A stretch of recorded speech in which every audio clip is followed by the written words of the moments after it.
ঠিক আছে, আমরা দেখে নেব। ঠিক আছে। আচ্ছা, এবার একটু অন্য প্রশ্ন করি। হ্যাঁ, বলছি স্যার, টেটের রেজাল্ট কবে বেরোতে পারে? সেটা বেরোবে। দেখুন, আমাদের কিছু কোর্টের বাধ্যবাধকতা আছে।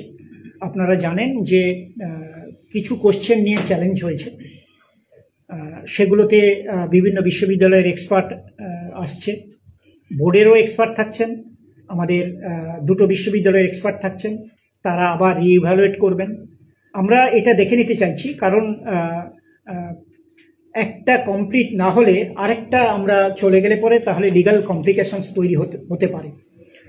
অর্থাৎ আমরা কিন্তু এটা মানে স্বতঃপ্রণোদিতভাবে এটা ডিলে করছি নয়, আমরা রেডি আছি। আমাদের অনেক পরীক্ষার্থী তারা কোর্টে গেছেন, তাদের যে গ্রিভান্স, তাদের যে অভিযোগ, সেটা সত্যি কি মিথ্যে আমাদের এক্সপার্টরা ইভালুয়েট করবেন।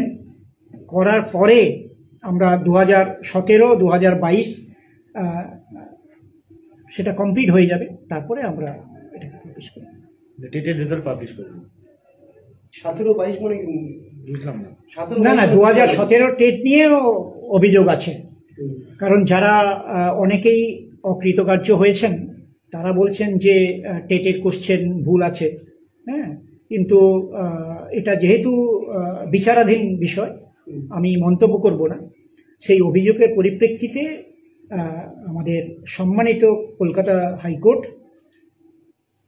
মহামান্য সুপ্রিম কোর্ট, তারাও একটা মানে মহামান্য কলকাতা হাইকোর্টের যে রায়, সেটাকেই বলেছেন মেনে নিতে। আমরা মেনে নিয়ে আমরা যে কমিটিগুলো সম্মানিত কোর্ট তৈরি করেছেন, তারা বসবেন, পর্যালোচনা করবেন, কোশ্চেন ভুল আছে কি ঠিক আছে তারা দেখবেন, তারপরে আমরা সিদ্ধান্ত জানাবো।